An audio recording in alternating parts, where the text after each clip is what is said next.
Se você acha que Hollywood é apenas um mundo de glamour, tapetes vermelhos e prêmios dourados, pense novamente.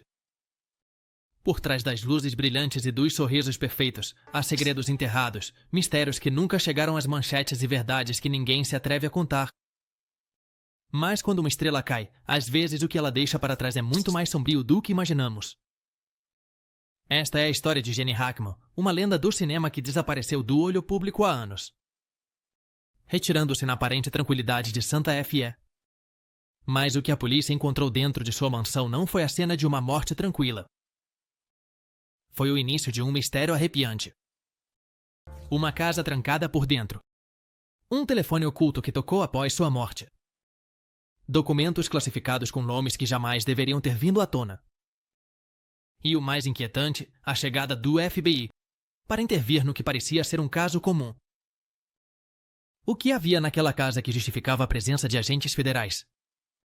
O que exatamente eles descobriram atrás de suas paredes? Há histórias que se ocultam para sempre, mas esta não pôde ser enterrada tão facilmente. Porque quando o FBI entra em cena, é porque há algo que nunca deveria ter sido encontrado. A descoberta dos corpos. O silêncio é um engano. Frequentemente é confundido com paz, mas na realidade pode ser a mais cruel das mentiras. Na mansão de Gene Hackman, o silêncio estava se acumulando há dias. Ele não era o tipo de homem que se isolava completamente, mas sua rotina sempre foi ordenada, previsível. Quando o carteiro viu que a caixa de correio estava cheia, soube que algo não estava certo.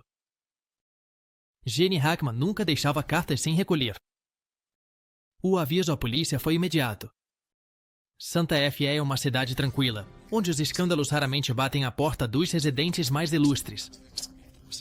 Mas quando os agentes chegaram à propriedade, uma sensação de inquietação tomou conta deles. A porta principal estava trancada, sem sinais de arrombamento, mas algo no ar cheirava mal. Um fedor denso se infiltrava através das frestas, um aviso do que encontrariam dentro. A primeira impressão ao entrar na casa foi de um espaço preso no tempo. As luzes apagadas, o chão coberto por uma fina camada de poeira, o chá intocado na mesa do escritório. Não havia sinais de violência, nem de roubo, mas o peso do ambiente anunciava uma história que ninguém queria ouvir. E então eles os viram. Gene Hackman jazia na sala, encolhido em posição fetal, com o rosto contorcido em uma careta de agonia. Suas mãos estavam parcialmente fechadas, como se ele tivesse tentado segurar algo antes do fim. Ao seu lado, Beth Serakawa estava deitada ao lado do sofá, com a mão estendida em direção à mesa, como se em seus últimos momentos tivesse tentado alcançar algo que já não estava lá. Os legistas não encontraram sinais de luta. Não havia sangue, nem feridas visíveis, nem nada que indicasse um confronto. Mas a cena tinha algo perturbador. A forma como os corpos ficaram, a quietude macabra do lugar, o mistério do que realmente havia ocorrido ali. Ninguém podia imaginar que este era apenas o início de uma história muito mais sombria. O FBI intervém inesperadamente. As mortes de figuras públicas costumam atrair a atenção da mídia, mas o que aconteceu na mansão de Gene Hackman foi diferente. A polícia mal havia começado a processar a cena quando, sem aviso prévio, um comboio de veículos escuros apareceu na estrada que levava à propriedade. Não havia sirenes. Não havia luzes piscando, apenas uma presença furtiva que se movia com uma precisão meticulosa. Os agentes de Santa Fe não foram informados do que estava acontecendo. Simplesmente os afastaram. O FBI havia assumido o controle. E quando os homens de terno escuro e óculos de sol desceram dos carros, a tensão no ar se tornou palpável. Não era um procedimento comum. A pergunta era inevitável. Por que o FBI estava interessado no falecimento de um ator aposentado? Hackman estava fora da indústria do cinema há décadas, vivendo uma vida discreta ao lado de sua esposa. Ele não tinha antecedentes que o ligassem a atividades suspeitas. Ele não estava envolvido em nenhum escândalo recente. Então, o que a polícia havia encontrado que justificasse a intervenção do governo federal? Um agente que permaneceu nas sombras durante toda a inspeção? Sussurrou algumas palavras que alguém conseguiu ouvir. Uma frase que mudaria a percepção de tudo o que havia acontecido naquela casa. Este caso é maior do que parece. O quarto secreto atrás da estante. As casas antigas guardam segredos. Às vezes são simples lembranças do passado, cartas esquecidas em uma gaveta ou fotos desbotadas pelo tempo. Mas na mansão de Jenny Hackman, o que estava escondido não era nostalgia, mas uma peça-chave em um quebra-cabeça que ninguém sabia que existia. Os agentes do FBI percorreram cada cômodo com precisão cirúrgica. Nada parecia estar fora do lugar, até que um deles parou em frente a uma estante de carvalho no escritório. Não era um móvel qualquer. A madeira maciça parecia parte da estrutura da casa, como se estivesse ali desde sempre. Mas algo não se encaixava. Um leve desnível no chão, uma marca no tapete que indicava que havia sido movida recentemente. Quando deslizaram a estante para o lado, a surpresa foi imediata. Atrás da madeira velha havia uma porta oculta. Não tinha fechadura visível, apenas um simples mecanismo de pressão que, ao ser ativado, permitiu o acesso a um quarto em penumbra. O ar no interior era denso, como se o espaço não tivesse sido aberto há muito tempo. O que encontraram dentro não era o que esperavam. Empilhados sobre uma mesa de mogno, havia documentos empoeirados, arquivos cheios de nomes e datas que pareciam não ter relação com Hackman. Mas sim com Hollywood. Nomes de atores lendários, figuras políticas de alto nível. Empresários com conexões na indústria do entretenimento. Clint Eastwood, Dustin Hackman, Jack Nicholson. Não era apenas uma coleção de memórias, mas um registro detalhado de encontros, acordos e conversas que nunca deveriam ter sido documentadas. Mais inquietante ainda, alguns arquivos tinham uma marca que gelou o sangue dos agentes. Confidencial. Acesso restrito. A existência desses documentos levantou uma nova pergunta. O que Jim Hackman fazia com informações desse nível em sua casa? Era apenas um colecionador de segredos ou uma testemunha silenciosa de algo maior? Aquela sala, oculta atrás da estante, não era apenas um refúgio. Era um arquivo de pesadelos, uma coleção de verdades perigosas que haviam permanecido ocultas até aquele momento. Mas o mais perturbador era a possibilidade de que alguém mais já tivesse entrado naquele lugar antes. O estado dos corpos e as circunstâncias estranhas. Nada na cena do crime parecia normal. A morte é caótica, imprevisível, mas na mansão de Jim Hackman tudo estava demasiado calculado. Não havia sinais de violência, nem portas arrombadas, nem indícios de um roubo. No entanto, a forma como os corpos foram encontrados gerava mais perguntas do que respostas. Beth Sarakawa foi encontrada no banheiro principal. Sua cabeça apoiada contra a parede de azulejos, como se o sono tivesse vencido de repente. Seu hobby de seda estava úmido, coberto de pequenas gotas de água que ainda não haviam evaporado completamente. Ao seu lado, um aquecedor continuava ligado, lançando rajadas de calor em um quarto já sufocante. No chão, espalhadas sem ordem aparente, havia várias pílulas, algumas intactas, outras pulverizadas. O frasco de medicamentos estava a alguns metros dela. Sobre a mesinha do toucador, mas havia um problema. Não havia impressões digitais de Betsy nele. A polícia verificou seu histórico médico e encontrou algo inquietante. Ela nunca havia estado sob tratamento com esse tipo de medicamentos. No quarto principal, a poucos metros de distância, Jean Hackman jazia na cama com uma expressão congelada no tempo. Seu rosto mostrava uma mistura de surpresa e angústia. Uma de suas mãos pendia da borda da cama, como se tivesse tentado alcançar algo em seu último suspiro. Não havia sinais de luta nem vestígios de que ele tivesse ingerido uma overdose. No entanto, a diferença no estado de decomposição dos corpos chamou a atenção dos legistas. O corpo de Betsy havia começado a mumificar devido ao calor constante do banheiro, enquanto o de Jean parecia ter seguido um processo de decomposição mais natural. 2 cadáveres na mesma casa, mas com sinais de deterioração radicalmente distintos. O que aquilo significava? Betsy havia morrido antes de Jean? Ou havia algo mais na cena que ainda não havia sido descoberto? Os investigadores sabiam que estavam diante de algo fora do comum. Os corpos não apenas contavam uma história, mas pareciam ocultar uma mensagem, uma que ainda ninguém podia decifrar. O marca-passo revela uma hora crítica. Os mortos não podem falar, mas os rastros que deixam podem contar a história de seu fim. E no caso de Jenny Hackman, seu marca-passo seria a única voz que ainda poderia revelar a verdade. O ator havia usado este dispositivo por anos. Uma medida preventiva devido a complicações cardíacas anteriores. Cada batida de seu coração era registrada em um sistema remoto, transmitindo informações em tempo real para um centro de monitoramento médico. Isso significava que, embora seu corpo permanecesse em silêncio, seu coração havia deixado uma pista crucial. Quando os investigadores acessaram os registros de seu marca-passo, encontraram algo que os deixou perplexos. A última batida registrada ocorreu às 2h43 da madrugada do dia 17 de fevereiro. Após esse horário, não houve mais sinais de atividade. O coração de Jenny Hackman simplesmente parou. Não houve indícios de um esforço físico extremo nem de uma crise prolongada.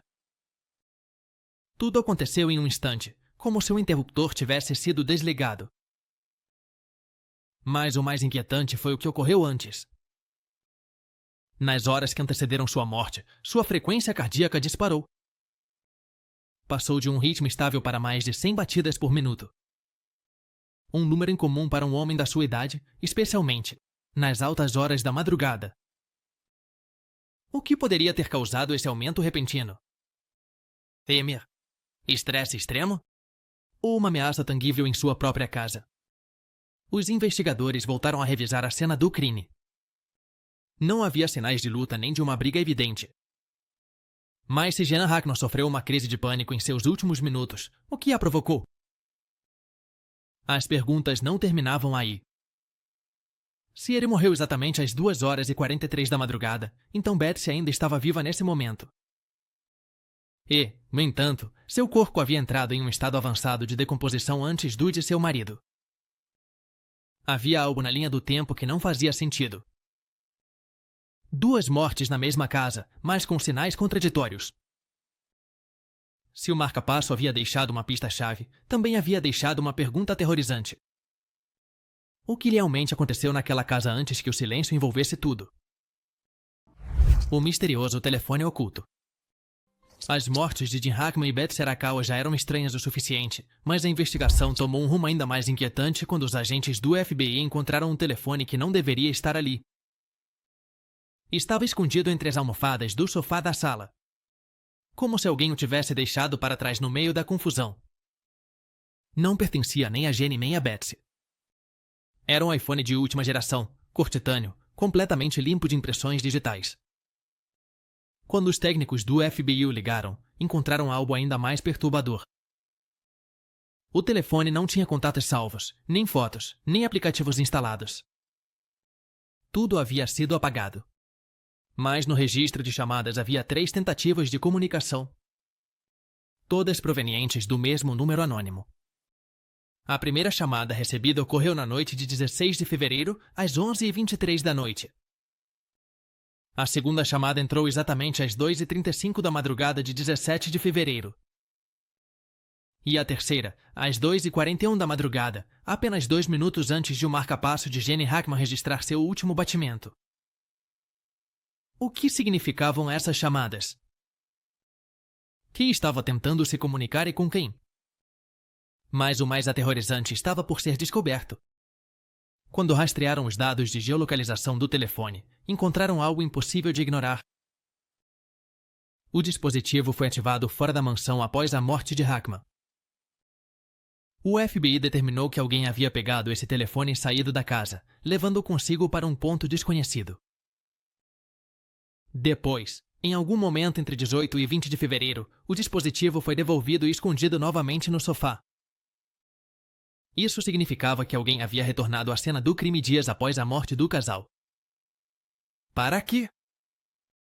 Para recuperar algo que esqueceram? Para se certificar de que a cena continuava intacta? Ou simplesmente para deixar um aviso? O telefone, silencioso e inofensivo na aparência, era a chave de um mistério muito maior. E o pior de tudo, quem quer que o usasse ainda estava em liberdade. A caminhonete preta sem registro. As câmeras de segurança do bairro raramente captavam algo fora do comum. Santa Fé era um lugar tranquilo, onde a vida se movia em um ritmo pausado. No entanto, quando os investigadores revisaram as gravações dos dias posteriores à morte de Jenny Hackman, descobriram uma presença inquietante. Uma caminhonete preta sem placas rondando perto da mansão. A primeira vez que apareceu nas gravações foi na noite de 18 de fevereiro, às 11 em ponto. Ela se movia lentamente pelas ruas residenciais, sem parar para ninguém, parar em nenhuma casa em particular. Não era um carro registrado na área. O veículo reapareceu no dia 20 de fevereiro, às 3 da manhã. Desta vez, estacionou em um ponto cego das câmeras, atrás de uma fileira de árvores. Não havia como ver quem estava ao volante. Os agentes verificaram os registros de tráfego, mas não havia nenhuma caminhonete com essas características no banco de dados do Novo México. Também não havia relatos de visitas ou trabalhos de manutenção na comunidade. Era como se esse veículo nunca tivesse existido. Os guardas de segurança do bairro foram interrogados, mas nenhum se lembrava de ter visto uma caminhonete desse tipo. As câmeras captaram sua silhueta, mas nunca um rosto, nunca uma placa, nunca uma pista concreta. E então, surgiu a pergunta mais inquietante. O que aquele veículo estava fazendo ali? Justamente nas datas em que o misterioso telefone havia sido ativado fora da casa. Se a caminhonete não pertencia a um residente nem a um visitante registrado, então, alguém a havia levado ali por uma razão específica. Talvez para se certificar de que tudo continuava em seu lugar. Talvez para entrar na casa sem ser visto. Ou pior ainda, para pegar algo que nunca deveria ter sido deixado para trás. O FBI continuou investigando, mas a caminhonete preta permaneceu como uma sombra no arquivo. Um fantasma de metal que apareceu na cena do crime sem deixar rastro, sem testemunhas, sem história. Mas se algo era certo, era que ninguém dirige no escuro sem um motivo. E aquela caminhonete tinha voltado por algo. As pegadas e as marcas de limpeza. As mortes de Jenny Hackman e Beth Serakawa já eram perturbadoras por si só. No entanto, ao examinar a mansão em detalhe, os peritos encontraram evidências de que alguém mais esteve lá após o falecimento do casal. Primeiro, pegadas de botas de caminhada tamanho 43 foram detectadas no chão do banheiro principal. Eram grandes demais para pertencer a Beth e também não coincidiam com o calçado que Jean costumava usar. Mas isso não era o mais perturbador. No quarto principal e nos corredores próximos foram encontradas marcas de limpeza recentes. Algumas maçanetas das portas haviam sido limpas de maneira irregular, deixando vestígios de solventes químicos na superfície. A equipe de criminalística sabia o que isso significava. Alguém havia tentado apagar suas pegadas. O problema era que a casa não mostrava sinais de roubo. Nada havia sido forçado, nem faltavam objetos de valor. Então, se alguém voltou à cena do crime, não foi para levar algo. Foi para garantir que algo não ficasse para trás. As câmeras de segurança da casa, que registravam imagens em um sistema interno, pararam de funcionar na madrugada de 17 de fevereiro, justamente quando o marca-passo de Hackman registrou sua última batida. Permaneceram inativas por exatamente 2 dias, voltando a ligar em 19 de fevereiro sem nenhuma alteração visível no painel de controle. Mas havia um detalhe ainda mais estranho. Nenhuma impressão digital nova foi encontrada nos controles de segurança. Isso significava que quem as desativou tinha acesso ao sistema de antemão? Ou alguém com conhecimentos avançados de segurança conseguiu se infiltrar sem deixar rastro? Cada nova peça de evidência reforçava a ideia de que a morte de Hackman e sua esposa não foi um simples evento trágico. Alguém mais esteve na casa. Alguém mais sabia o que havia ocorrido ali. E o mais aterrorizante de tudo, quem quer que tenha tentado apagar sua presença, fez isso com a precisão de alguém que já havia estado naquela cena antes. As mensagens criptográficas no telefone antigo. À medida que a investigação avançava, o FBI descobriu outra pista inquietante. Um velho telefone dobrável, guardado na mesinha de cabeceira de Jenny Hackman. Ao contrário do iPhone encontrado no sofá, este dispositivo pertencia a Hackman. Mas o mais perturbador não era o telefone em si, mas sim o histórico de mensagens. Não havia chamadas recentes, nem conversas extensas, nem registros de contatos frequentes. No entanto, um número desconhecido vinha enviando mensagens de texto repetitivas nas últimas semanas. Cada mensagem continha uma única palavra. Prontos? Nada mais. Há apenas essa pergunta. A primeira dessas mensagens apareceu no registro em 8 de janeiro. Depois. Se repetiu a cada poucos dias, até que a última chegou na madrugada de 17 de fevereiro, menos de uma hora antes da morte de Hackman. O FBI rastreou o número de origem, mas ele não estava registrado em nenhuma base de dados. Era um número fantasma. Um canal de comunicação que alguém havia utilizado para enviar um aviso silencioso. Os agentes tentaram acessar mais dados no telefone, mas encontraram algo ainda mais estranho. O histórico de respostas de Hackman estava completamente vazio. Não havia indícios de que ele tivesse respondido, nem mesmo com uma palavra ou um ponto de interrogação. Então, o que significavam essas mensagens? Era uma ameaça? Um lembrete? Ou um sinal de que algo estava prestes a acontecer? Se Hackman os ignorou, por que ele não bloqueou o número? E se alguém estava enviando essas mensagens de forma insistente, o que realmente significava prontos? O FBI sabia que os criminosos mais cautelosos jamais revelam muito em palavras. Às vezes, uma única mensagem pode ser um código, um aviso disfarçado de simplicidade. A verdadeira pergunta não era apenas quem enviou as mensagens, mas quem era o verdadeiro destinatário. Porque se Hackman não as respondeu, talvez não fossem dirigidas a ele. Talvez alguém mais na casa de Santa Fe devesse tê-las visto. E isso só tornava tudo ainda mais assustador. O registro de comprimidos e a substância desconhecida. As peças do quebra-cabeça não se encaixavam. Os corpos de Jenny Hackman e Beth Seracao estavam na mesma casa, mas seus estados de decomposição eram diferentes. O marca-passo de Hackman havia registrado sua morte às 2h43 da madrugada do dia 17 de fevereiro, mas o corpo de Betsy parecia estar lá há mais tempo. O FBI decidiu revisar algo que parecia insignificante no início, o registro de comprimidos de Betsy.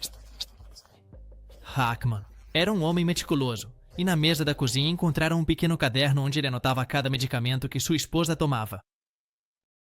Cada dia tinha um registro exato da dose, da hora e de qualquer efeito colateral que ela pudesse ter experimentado. Mas quando os agentes contaram os comprimidos no frasco, notaram algo inquietante.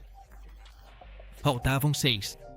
De acordo com o caderno de Hackman, Betsy só havia tomado 3 nos dias anteriores à sua morte. Então, quem tomou os outros 6? A análise toxicológica revelou algo ainda mais aterrorizante. Embora Betsy tomasse alprazolam regularmente, em seu organismo havia traços de um sedativo que não estava registrado nos Estados Unidos. Era um composto semelhante ao midazolam, mas com uma estrutura química modificada. Tratava-se de uma substância utilizada em sequestros ou assassinatos premeditados. A autópsia confirmou que Betsy não morreu por causas naturais. Não havia sinais de convulsões, nem espuma na boca, nem qualquer reação que indicasse uma overdose comum. O efeito da droga foi rápido e limpo. Mas se Betsy havia sido drogada, por que estava no banheiro? Ela se levantou por vontade própria ou alguém a levou até lá? E por que Hackman não apresentou vestígios da mesma substância? Os investigadores ainda não podiam responder, mas algo estava claro. As mortes naquela casa não foram um acidente. Alguém sabia exatamente qual substância usar. Alguém calculou as doses com precisão. E alguém esperou o momento exato para agir. O que o FBI ainda não entendia era por quê, mas estavam prestes a descobrir. A carta e os arquivos ocultos. As provas indicavam que Beth Seracao não morreu por causas naturais. Ela havia sido sedada com uma substância proibida, e as circunstâncias ao redor de Jenny Hackman também eram suspeitas. A cena do crime não fazia sentido, mas a resposta estava mais perto do que imaginavam. O FBI Já havia descoberto o quarto secreto atrás da estante, mas o que encontraram no cofre mudou o rumo da investigação. Era um modelo antigo, robusto, sem sinais de ter sido forçado. A chave para abri-lo estava em um velho diário de Hackman, onde, em uma página quase legível, ele escreveu o que parecia ser um código. Quando conseguiram abrir o cofre, encontraram 3 elementos-chave. O primeiro, uma carta escrita à mão nos anos 80. A assinatura pertencia a um diretor de cinema que havia sido acusado de abuso, mas nunca condenado. A mensagem era críptica, mas parecia uma confissão encoberta. Você e eu sabemos o que aconteceu. Sabemos quem esteve lá. Sabemos quem ficou em silêncio. O segundo objeto era ainda mais inquietante. Um pendrive com a etiqueta Arquivos de Pesadelo. Ninguém sabia o que continha. O FBI analisou em um computador seguro, longe de qualquer acesso à rede. O que viram, segundo um agente anônimo, fez até os mais experientes estremecerem. A terceira descoberta foi um pequeno caderno preto, cheio de nomes e datas. Na lista figuravam figuras de Hollywood, políticos e empresários poderosos. Mas o que mais chamou a atenção foram as marcas ao lado de certos nomes. Alguns estavam sublinhados em vermelho, outros riscados. Um dos agentes sussurrou a pergunta que todos tinham em mente. Isso é uma lista de testemunhas ou de vítimas? O que estava claro era que Gene Hackman guardava segredos perigosos demais. Talvez ele mesmo não compreendesse totalmente o que tinha em seu poder. Ou talvez sim. E isso foi o que o condenou. O FBI fechou o cofre, mas a verdade já havia vindo à tona. E o que estava dentro não deveria ser visto pelo mundo. As ameaças antes de sua morte. Os segredos que Gene Hackman guardava em seu cofre não apareceram ali por acaso. Alguém sabia o que ele tinha em seu poder. Alguém o estava vigiando. Quando o FBI revisou a correspondência acumulada em sua caixa de correio, encontraram algo aterrorizante. Uma série de cartas datilografadas, enviadas nos últimos 6 meses. Não tinha um remetente, não havia impressões digitais. O carimbo estava borrado, o que impedia rastrear sua origem. Mas o conteúdo era claro. Você sabe demais. Guarde silêncio ou o silêncio te encontrará. As cartas eram breves, mas diretas. Um aviso disfarçado de ultimato. A primeira havia chegado em setembro do ano anterior, a segunda em dezembro e a última em 13 de fevereiro, apenas 4 dias antes de sua morte. Hackman nunca as mencionou a ninguém, nem mesmo a Betsy. O FBI revisou seus registros telefônicos e não encontrou chamadas suspeitas. Ele não tentou pedir ajuda, não disse nada aos seus amigos próximos, não deixou nenhuma pista sobre o que planejava fazer. Por quê? Achava que estava seguro? Ou entendeu tarde demais que não havia escapatória? A verdade é que ele não foi o único a receber advertências. No quarto de Betsy, entre seus pertences pessoais, encontraram um pequeno caderno com anotações escritas à mão. Betsy estava investigando por conta própria. No caderno havia nomes que coincidiam com os da lista encontrada no cofre de Hackman. Nomes de atores, produtores e políticos ligados a escândalos enterrados em Hollywood. Mas o mais inquietante era uma frase que ela mesma escreveu em uma linha separada. Como se fosse um pensamento final. Estão nos observando. O FBI entendeu que Hackman e Betsy não morreram por acidente. Alguém havia decidido que o tempo dele havia acabado. E as cartas anônimas não foram simples ameaças. Foram uma contagem regressiva. Um aviso final antes que o silêncio os envolvesse para sempre. A investigação se encerra, mas restam perguntas. O FBI tinha todas as peças sobre a mesa. A morte de Gene Hackman e Beth Serakawa não havia sido um acidente. Havia ameaças anteriores, um telefone misterioso, um quarto secreto com documentos comprometedores e vestígios de alguém que esteve na casa após os falecimentos. No entanto, a investigação foi encerrada mais rápido do que o esperado. A conclusão oficial: falecimento por causas indeterminadas. O relatório forense mencionava a overdose de Betsy como um possível suicídio, apesar de a substância encontrada em seu corpo não constar em seu histórico médico. Quanto a Hackman, a causa da morte foi classificada como uma falha cardíaca súbita, sem evidência de intervenção externa. Os investigadores de Santa Fe não estavam convencidos. Havia muitas perguntas sem resposta. Se Hackman morreu de um ataque cardíaco, o que o provocou? Se Betsy tomou um sedativo desconhecido, como ela o obteve? Se alguém entrou na casa após sua morte, por que não foi investigado mais a fundo? A verdade era evidente. Alguém queria encerrar o caso o mais rápido possível. As provas foram arquivadas sob estrita confidencialidade. O conteúdo do pendrive nunca foi tornado público. A lista de nomes no cofre foi selada em um arquivo ao qual apenas alguns tiveram acesso. O FBI não fez declarações. Os meios de comunicação, inicialmente sedentos por informações, logo pararam de falar sobre o caso. As notícias passaram para outras manchetes. Hollywood manteve-se em silêncio. E a mansão de Gene Hackman ficou vazia, com todas as suas respostas ocultas entre as sombras.